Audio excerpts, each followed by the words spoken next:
So we've covered loads of stuff on the channel. There's been a lot of that. So let's just summarize, because I think it's important. I got told that sometimes it's nice if you do quick little things about this stuff. So just to recap what we have covered in this absolutely mammoth episode. So if you want your update, I think we are going to start probably doing this towards the end of our episodes and stuff. So we covered the GPC 8.7% increase request. In fact, let's just switch this over, Andy, because okay. So we'll do it that way.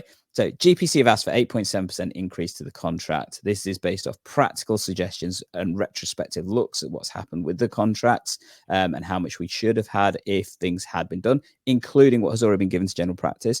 That's in comparison to the 2% offer by Department of Health and NHS England, which obviously is now going to a GP referendum, which you have now until the 27th of March to vote. If you're not a GP BMA member, you need to be to vote in that by the 25th of March. And please, please, please vote, so at least people know your perspectives.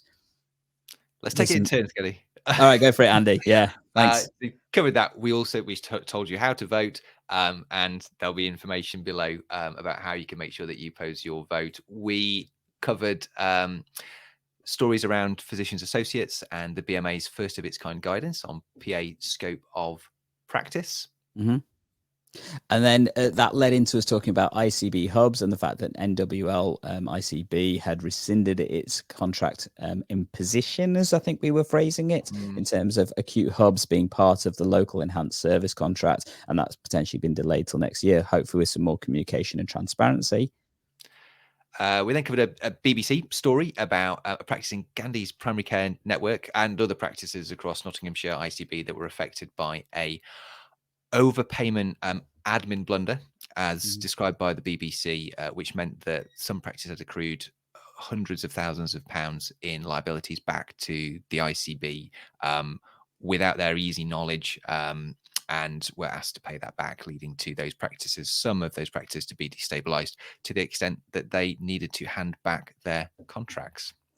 And unfortunately, it's not just practices handing back their contracts. We're also hearing about practices where staff are potentially being made redundant. This was a new story from talking about the former GP at hand practice, now EMED, that basically is looking at making members of staff redundant, which majority are likely to be GPs from the news articles itself.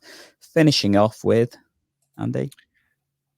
Okay, the TPP story, which you were just covering. Frank Hester, one of the directors at TPP, has said some horrible and inexcusable things. It's been widely covered in the mainstream media, but he is the director of TPP, which provides System 1, which 50% of us look at every day for multiple hours. And there was a BMA motion tabled suggesting a number of interactions and considerations that that we might take as GPs and a system when thinking about how we interact and contract System 1. And that brought us. Yeah, so if you want the detail of those different sections, do check the timestamps down below. So myself and Andy will caption those and make those ready for you so you can skip to the relevant parts. Alternately, that's a lot of stuff. It's a lot of potentially negative stuff that we've covered as well. We haven't really had much positive in this episode. So one of the things myself and Andy are doing is trying to help you understand how to cope with all of that. So if you want to see our episode that's going to be coming up from next week onwards about, as we've termed it, sanity in a chaotic world, all the toxic news stories, general practice, physician associates, contracts, all that kind of stuff. If you want to try and just make it a bit more manageable, a bit more sane, check out this episode that's coming up right here, where you'll be able to watch that, and hopefully we can help you understand that sanity